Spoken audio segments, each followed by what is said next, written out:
I know we don't play them on this channel very often, but I like fighting games. Growing up, I played all kinds of stuff. I played Street Fighter 2 when I was a kid. I played a lot of Mortal Kombat growing up. I played King of Fighters and Tekken. These were great games that I enjoyed. However, I'm not good at them. In the background, when we're not streaming, I've actually been working on getting better at Street Fighter 6. I've chosen to kind of take on this personal challenge of working my way up the leadership boards of it and trying to get better at it. Because again, I genuinely enjoy playing these games. I'm just not good. But here's the catch. I kind of enjoy losing when I play these games. And I know that's kind of weird to hear, but today on Geek Devotions, we're going to talk about why this really isn't a bad mentality to have.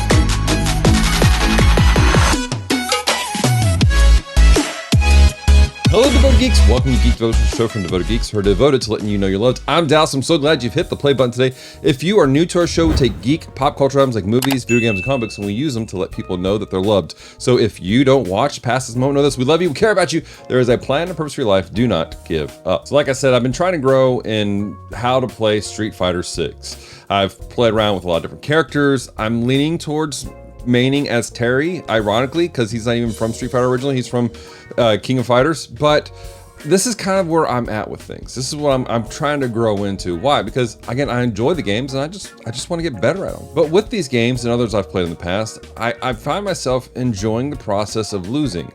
Now that's a weird statement to make because everyone's like, that's not good. You should want to get better. But that's the thing is, I enjoy losing because it helps me to get better. Every time I log in and I do a bout and I lose dramatically, I have the opportunity to go, okay, why wasn't I there? What did I miss? What combination did I not do right? And then when I had the great opportunity of playing with other people, I had the opportunity to go, bro, how did you do that? That was amazing. Celebrating the person I'm with, but also taking the opportunity to hear their wisdom and trying to grow out of it. I know many people struggle with this idea of just not being the best of the best. And when they struggle with stuff, some people just kind of back out and they're like, I'm done with everything.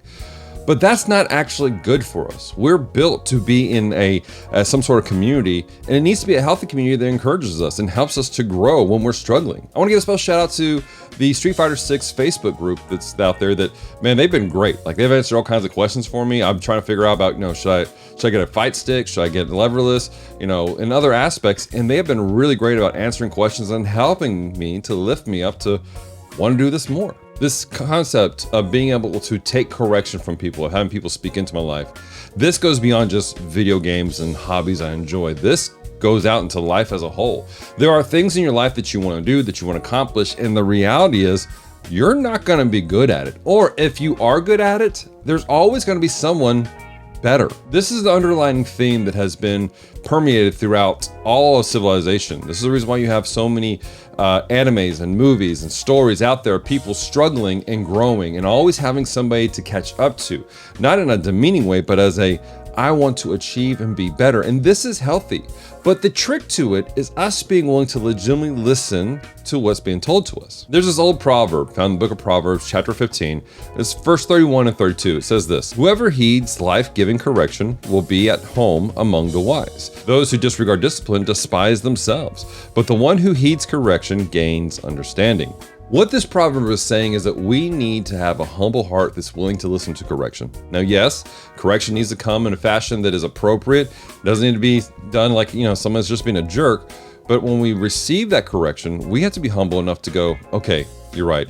I need to get better. I need to make some adjustments. And I want to encourage you guys, this correction isn't always that you have failed at something, but that correction could be that you see somebody who's doing even better than you, and that their process, you need to be going, man, that's amazing. Let me work to that level too. When I first booted up Street Fighter 6, I was surprised to find a new set of controls called Modern. I'd not seen that before. And basically it simplified the control system for you, so it's a little bit easier to do the supers and everything. And it was fun. I enjoyed it. It certainly made things a little bit easier.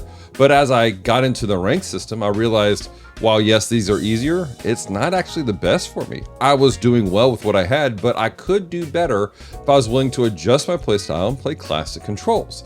So I've had to make that turn, that switch. I wasn't doing anything wrong, but I have come to the revelation that I could do better, and there's gonna be a little bit more effort I've gotta put to that. And seeing the other players online doing it and seeing how amazing they are, it encourages me. Just a few weeks ago, I was playing online with my friend Francisco, who is one of the hosts of Retro Rewind podcast, which, by the way, great podcast. Go check that out. But he is, as he puts it, smoting me. It is, it is biblical how much he smacked me around. But he's also been playing Street Fighter and these kind of games much longer than I have on a much regular basis. And I was in awe. Like, I genuinely was encouraged. I enjoyed seeing him do so well. But as I'm playing with him, I'm seeing where I'm maybe not doing the best things. And even though he beat me every single round, I grew. I learned. I watched my pacing. I began to see how his play style, and I began to realize, okay, when he does these things, I have to respond in a different way. In your life, as you grow, you observe people. The reproof that you have is simply just watching other people and going, oh, well, this is how this works. I have to learn to respond in this fashion for things to be appropriate and grow. So my encouragement for you guys is this: be okay with losing. I understand that doesn't make you a loser, but it's an opportunity for you to grow, to see something that could be better and giving you the opportunity to make it even better. Question of the week for you guys: what is your favorite fighting game? What do you enjoy playing, and who do you main in those games? Again, I'm playing around the idea of kind of maining with Terry Beauregard from King of Fighters in the Street Fighter game. I don't know, it's kind of a weird thing the more I think about it. But I enjoy his playstyle. I enjoy how he works out and his character design. Who do you guys main? Let me know. Do remind you guys that we have a lot taking place here at Geek Devotion. Celeste and I just finished a whole month of camps and all kinds of stuff. We've been rocking and rolling. It's been good stuff, and we're just now catching up with life. And so we're back on the train, putting stuff together. One of the big projects taking place right now is I am feverishly finishing the edits on my book that I will hopefully have ready for you guys to purchase physically and also digitally by the time we are at GeekCon here in Shreveport, Louisiana, which is in August. Which, if you're in the area, I want to encourage you guys, come hang out with us at GeekCon. Come by our booth, shake our hands. Let us take pictures with you in your amazing cosplays. Let us love on you for a few minutes, and do us a favor: go out and walk the floor and be the best part of every con. The people, genuinely, like you people, like people on the con floor. That's the best part. The vendors are cool, the guests are cool, but you guys are amazing. Walk around, encourage each other, talk about each other's cosplays. Talk to the vendors and encourage these people who literally, it's their livelihood traveling the nation doing these things. And just be amazing individuals this year, all right, guys? But I do want to remind you guys that Celeste and I can't do this without your support. Really, like, you guys help us so much through just prayers and your encouragement, but also some of y'all who have been helping us out financially. GeekCon was paid for by one of our patrons. They stepped in, they helped us be able to secure the booth that we needed. These lights came from people who have supported us. Our camera came through because people have given money for us to be able to get what we need, to have the stuff, to encourage people, to let people know that they're loved and they're cared for, and there's a plan and purpose for your life. And if you would like to be part of that, check out our website, geekdevotions.com, and click on our support page where you can become a devoted Patreon geek, give a one-time gift, or check out our Amazon gift list. These are all there for you guys to check out. And lastly is this, guys, come be part of our community. We want to encourage you. We want to do life with you. Check out our Discord channel. Check out our Facebook group, Devoted Geek Life. Check out our Instagram. Be part in the comment sections. And let us have the opportunity to pray with you and encourage you. Until next time, stay devoted. Peace and love.